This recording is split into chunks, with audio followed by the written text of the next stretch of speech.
I'm convinced that people think because I'm Jewish, I somehow have some kind of secret knowledge when it comes to anti Semites. I don't.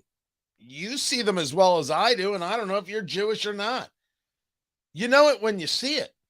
You know, it's a funny thing. We talk, or I shouldn't say we, people scream about racism all the time in America as if it's a racist country. It's not a racist country, but it's as if somehow when we see something that we know is wrong, we don't know that it's wrong. There are people who want to constantly, consistently lecture to you that you're not paying attention when indeed you are paying attention. You are aware. It's about a hatred for you as a person. You have to accept what they decide is the bigotry. Anytime they say it's bigotry, otherwise, well, that's somehow proof that you're a bigot. It's not. It's proof that their desire is to keep hammering you over the head, trying to make you believe you are something you are not. Do I think the United States is an anti-Semitic country? Of course not. That's a criminally insane thought.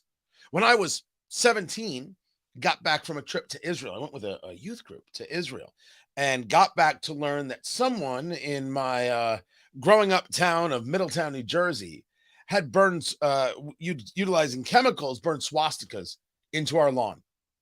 Two of them, one on each side of the lawn. I couldn't really see. They had already started growing back the grass my parents had and everything else. And never once when that happened did my parents say to me, well, you know, it's an anti-Semitic country.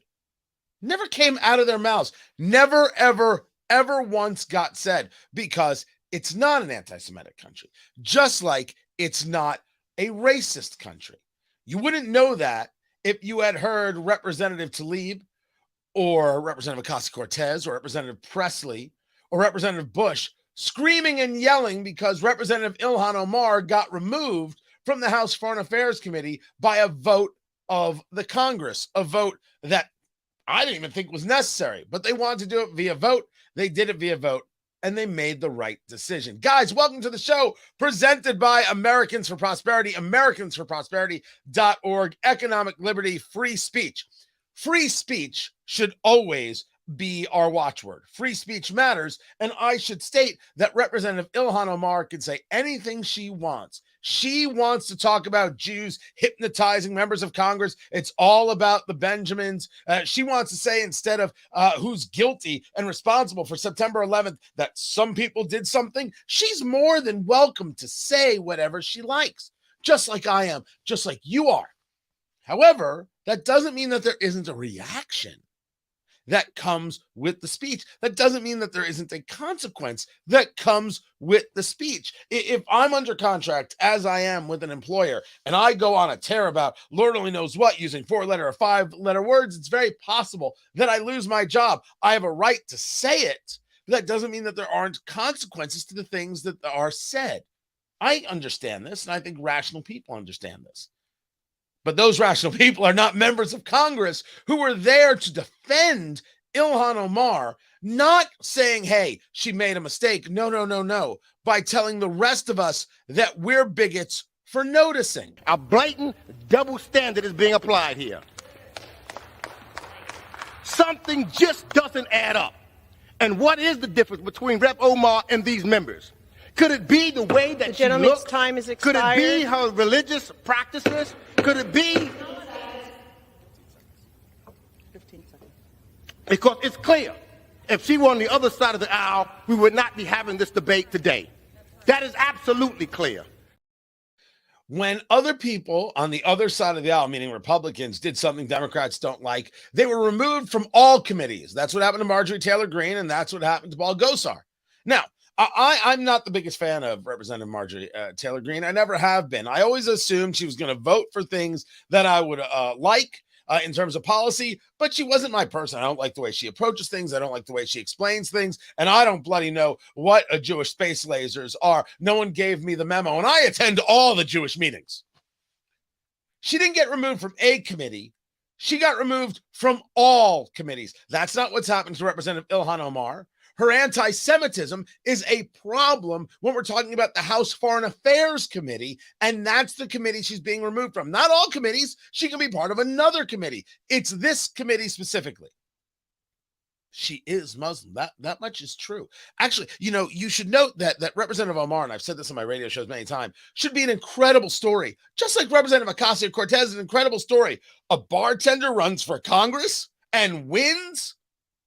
Only in America, baby.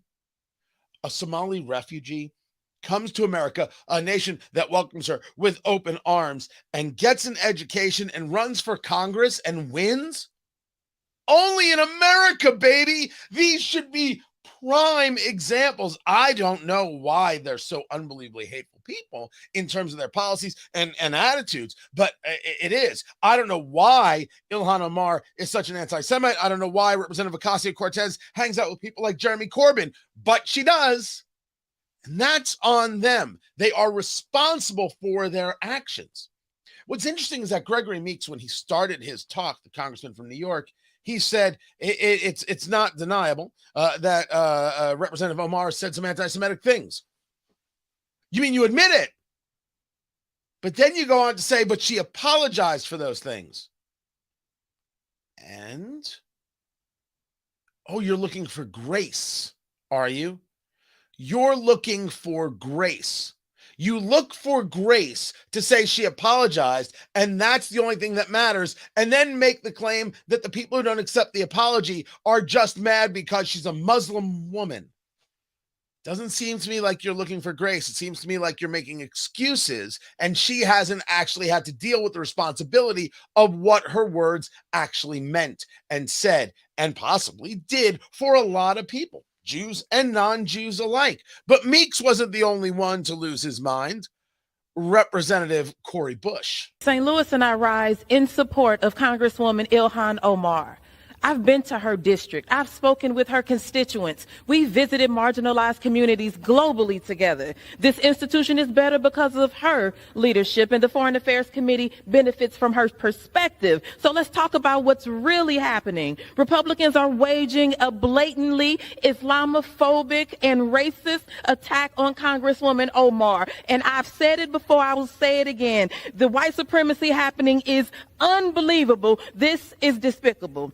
It is Congresswoman Omar who has been harassed at her job for simply existing as a Muslim woman in Congress. It is she who has been attacked by a member of this body, ridiculing her as a potential terrorist for simply existing as a Muslim woman in this Congress. So rather than bring an actual accountability, any accountability to Congress, they bring this offensive resolution to the floor. This is just a bunch of racist gaslighting. We all know it.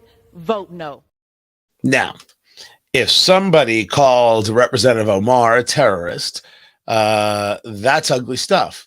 You don't just go banding about, someone's a Muslim, therefore they're a terrorist, or someone disagrees with me, therefore they're a terrorist. Representative Dan Crenshaw was wrong to do this when referring to the idea of legislative terrorists because people weren't voting for Kevin McCarthy for speaker. It's an ugly thing to say.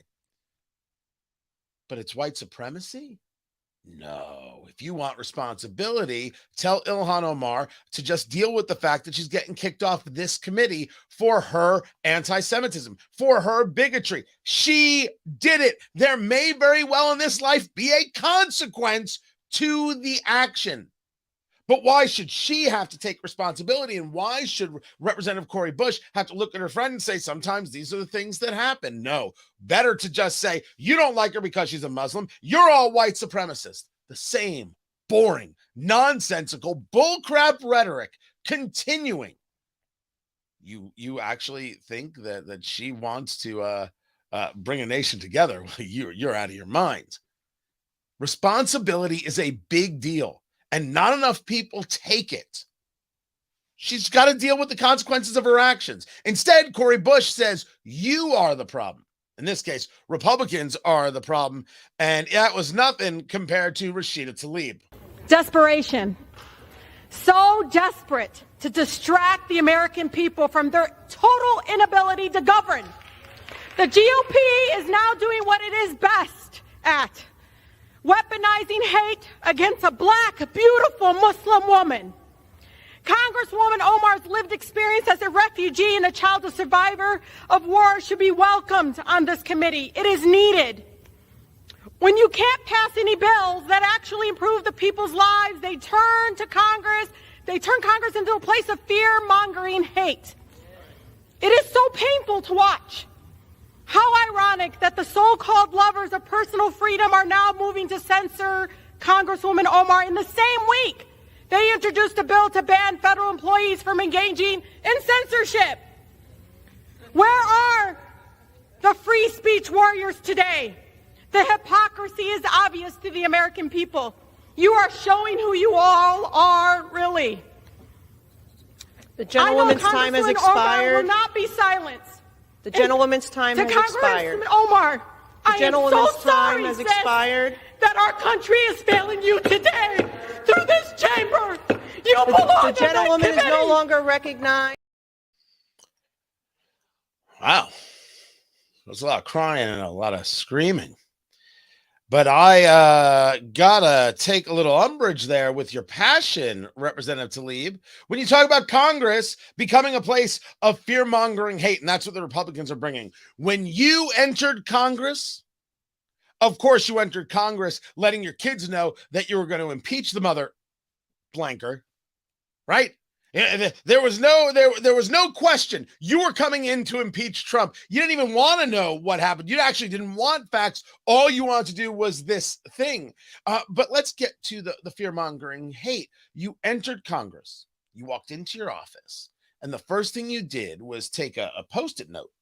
And you wrote Palestine on it. And you put it over Israel on your map, on your wall.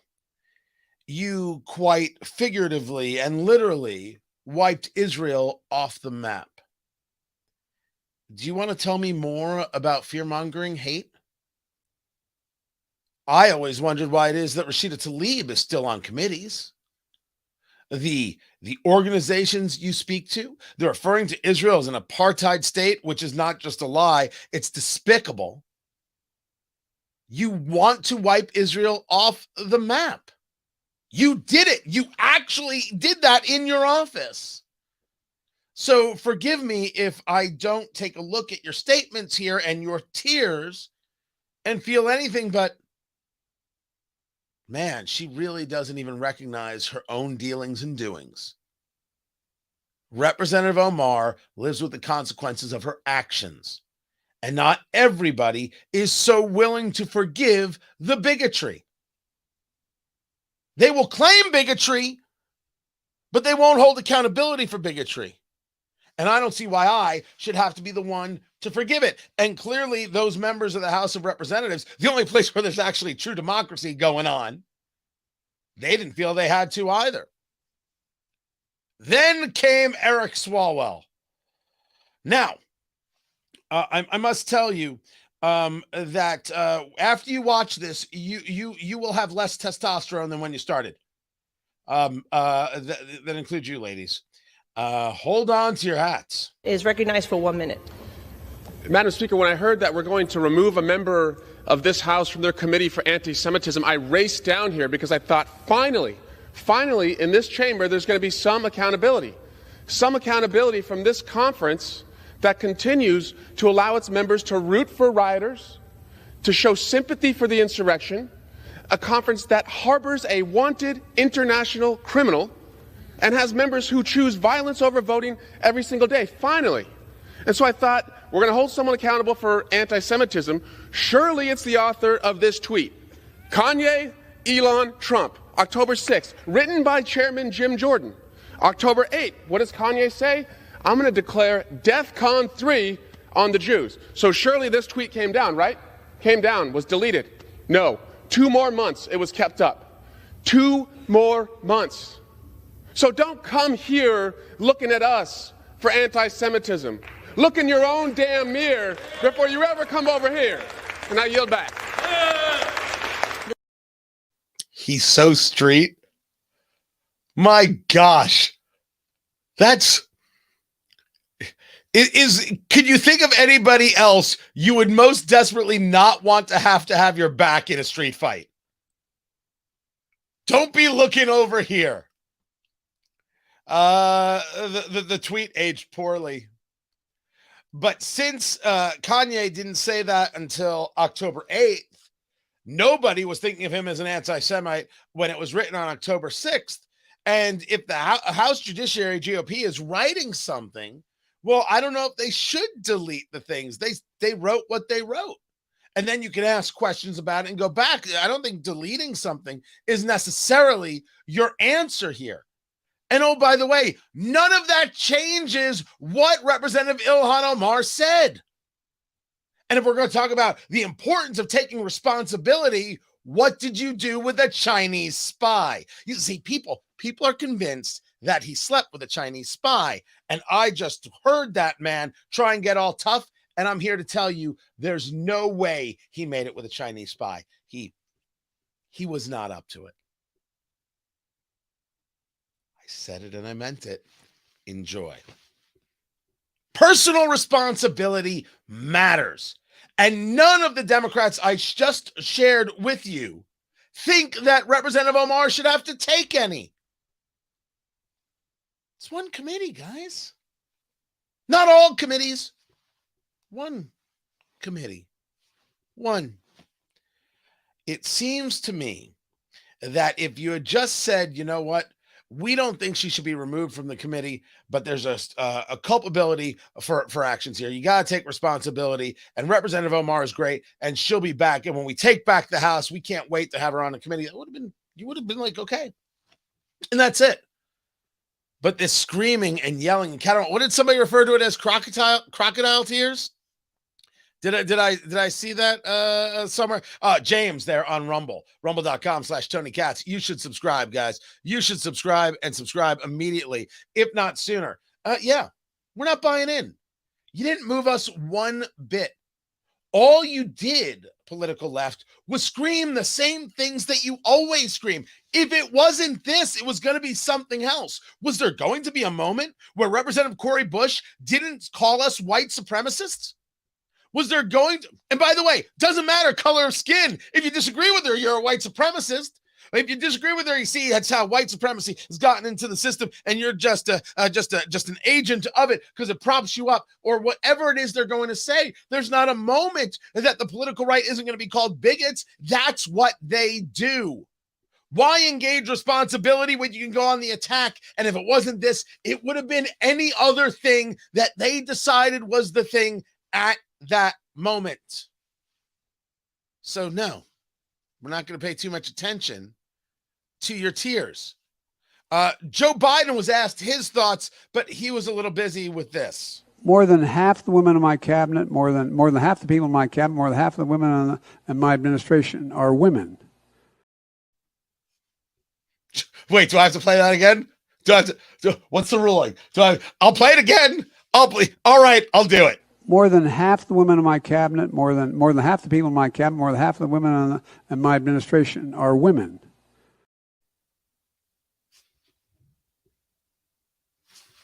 I don't know. I don't know what I'm supposed to. I don't know. I have no response. I'm totally speechless. Let me go to the comments right here. This is Jason.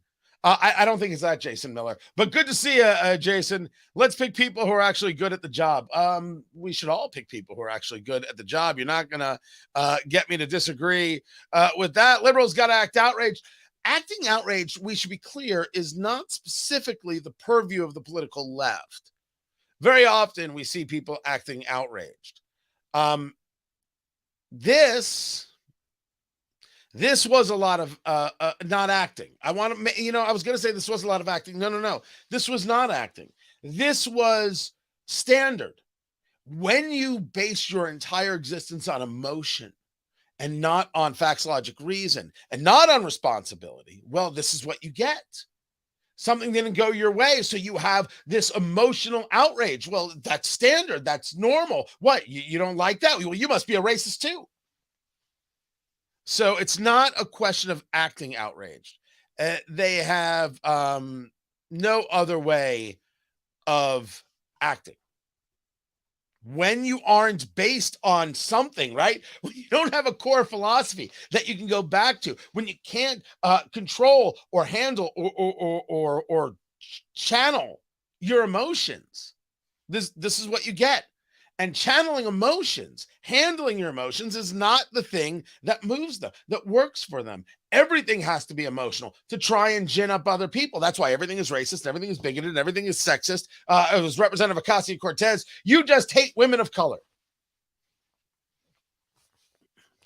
Sure. Just throw that one in there. You're going to throw everything else in there.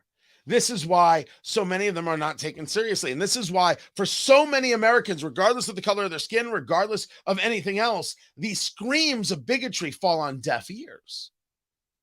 Because when it does happen, we find it abhorrent.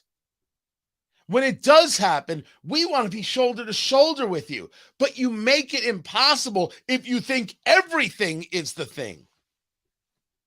Sometimes be driving down the road, and on a stop sign, and this happened when I lived in Jersey, and this happened when I lived in California. This happened as I live now in Indiana, and I love Indiana. You will see a stop sign, right? You drive down the road, you get your stop sign, and there'll be a swastika on the stop sign. And we talk about the rise of anti-Semitism, and I don't disagree that there really is a rise of anti-Semitism public acts. But when you see a swastika sometimes, I don't look at it and say that's a rise in anti-Semitism as much as I say that's a rise in moronism. Does the person who drew that actually know what the hell it means? Now, maybe I'm the one who's too giving. Maybe I'm willing to give too much grace. They didn't know what it means. Someone should actually tell them what it means, and then they'd be like, oh, damn. When Deshaun Jackson, formerly of the Philadelphia Eagles, was posting things, these fake quotes from Hitler and posting other things, I argued that he should not be canceled because canceling people, firing people, doesn't solve the problem. This guy clearly didn't know and engaged in something horrific, or something disgusting. He should be told. How else is it supposed to work? Not everything has to be reacted to with "they're coming to get me," because I don't believe that's a way to do things. I don't want to live my life that way. But you just saw a multiplicity of people who do. That's how they want to live. Anytime you disagree with them, well, that's an assault. Anytime you disagree with them, you're a bigot and you're a racist or you're the anti-Semite. Ilhan Omar having to deal with what she said, well, that's just the way it goes. That's how it would work for the rest of us. She didn't lose her job. She lost a committee. And I'm glad she did. I'm very glad she did. Guys, I have got more shows coming up. And yes, Larry, I will get to this high altitude balloon from China over Montana. Ooh, that is a story. I'll be addressing that on my radio show, 6 a.m. WIBC, WIBC.com, 6 to 9 a.m. and noon to 3. That's right, 6 hours a day, because I've got a lot to talk about, a tremendous amount to talk about. And I appreciate you guys being here. Don't forget to subscribe on Rumble, because, yeah, it's time for us to blow up on Rumble, people. It's time for us to crush that bitch and wow, and really start making a splash. We do good work here. I'm glad you guys like it. Let's go blow it up. My thanks to Americans for Prosperity, AmericansForProsperity.org, economic liberty, free speech. They let me do this show and don't tell me what to say. And for that, I am very, very thankful. And guys, I will catch you tomorrow. Take care.